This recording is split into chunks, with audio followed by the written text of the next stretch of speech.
निर्जला एकादशी व्रत कथा सुनने से या खुद करने से सभी पापों का नाश होता है। भीमसेन को इसके प्रभाव से स्वर्ग की प्राप्ति हुई थी। एकादशी तिथि भगवान विष्णु को अति प्रिय है। वर्ष में 24 एकादशी होती हैं, पर जिस साल पुरुषोत्तम मास होता है, यानी कि लौन का महीना जो बोलते हैं, वो होता है, तब इनकी संख्या 26 हो जाती है। शास्त्रों में सभी एकादशियों का नाम अलग अलग नाम होता है। इसके महत्व के अनुसार इनकी अलग अलग कथाएं भी हैं, जिनमें भगवान की महिमा का गुणगान होता है। इसलिए मानता है कि कथा पढ़े बिना व्रत पूरा नहीं होता है। व्रत करने एवं कथा को पढ़ने से भगवान अति प्रसन्न होते हैं। निर्जला एकादशी व्रत कथा का सुनने से या खुद पढ़ने से सभी पापों का नाश हो जाता है। भीमसेन को इसके प्रभाव से स्वर्ग की प्राप्ति हुई थी। निर्जला एकादशी की व्रत कथा धर्म ग्रंथों के अनुसार एक बार की बात है कि शौनक आदि 88,000 ऋषि मुनि बड़ी श्रद्धा से एकादशी व्रत की कल्याणकारी और पाप नाशक रोचक कथाएं सुनकर आनंद मग्न हो रहे थे। इस बीच कुछ ऋषियों ने ज्येष्ठ शुक्ल एकादशी की कथा सुनने की प्रार्थना की। तब सूत जी ने कहा, महर्षि व्यास जी से। एक बार भीमसेन ने कहा, हे पितामह, भ्राता युधिष्ठिर, माता कुंती, द्रौपदी, अर्जुन, नकुल और सहदेव आदि एकादशी के दिन व्रत करते हैं और मुझे भी एकादशी के दिन अन्न खाने को मना करते हैं।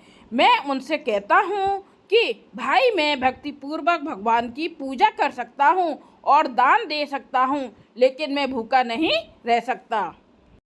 इस पर महर्षि व्यास जी ने कहा, हे भीमसेन, वे सही कहते हैं। शास्त्रों में कहा गया है कि एकादशी के दिन अन्न नहीं खाना चाहिए। यदि तुम नरक को बुरा और स्वर्ग को अच्छा समझते हो तो प्रत्येक माह यानी कि महीने की दोनों एकादशियों को अन्न ना खाया करो। महर्षि व्यास जी की बात सुन भीमसेन ने कहा, हे पितामह, मैं आपसे पहले ही कह चुका हूँ कि मैं एक दिन क्या एक समय भी भोजन किए बिना नहीं रह सकता। फिर मेरे लिए पूरे दिन का उपवास करना क्या संभव है? मेरे पेट में अग्नि का वास है, जो ज़्यादा अन्न खाने पर ही शांत होता है। यदि मैं प्रयत्न करूं तो वर्ष में एक एकादशी का व्रत अवश्य कर सकता हूं। अतः आप मुझे कोई एक ऐसा व्रत बताइए जिसके करने से मुझे स्वर्ग की प्राप्ति हो सके। भीमसेन की बात सुनकर व्यास जी ने कहा, हे पुत्र, बड़े बड़े ऋषि और महर्षियों ने बहुत से शास्त्र आदि बनाए हैं। कलयुग में मनुष्य उनका आचरण करे तो अवश्य ही मुक्ति को प्राप्त होगा। उनमें धन बहुत कम खर्च होता है। उनमें से जो पुराणों का सार है वह यह है कि मनुष्य को दोनों पक्षों की एकादशियों का व्रत करना चाहिए। इससे उन्हें स्वर्ग की प्राप्ति होती है। निर्जला एकादशी पुण्यों में वृद्धि और दुखों से छुटकारा पाने के लिए क्या क्या करें और क्या नहीं। महर्षि व्यास जी ने कहा, हे वायु पुत्र, वृषभ संक्रांति और मिथुन संक्रांति के बीच में ज्येष्ठ माह की शुक्ल पक्ष की एकादशी आती है। उस दिन निर्जल व्रत करना चाहिए। हालांकि इस एकादशी के व्रत में स्नान और आचमन करते समय यदि मुख में जल चला जाए तो इसका कोई दोष नहीं है, लेकिन आचमन में 6 माह से अधिक जल नहीं लेना चाहिए। इस आचमन में शरीर की शुद्धि हो जाती है। आचमन में 6 माह से अधिक जल मदपान के समान है। इस दिन भोजन नहीं करना चाहिए। भोजन करने से व्रत नष्ट हो जाता है।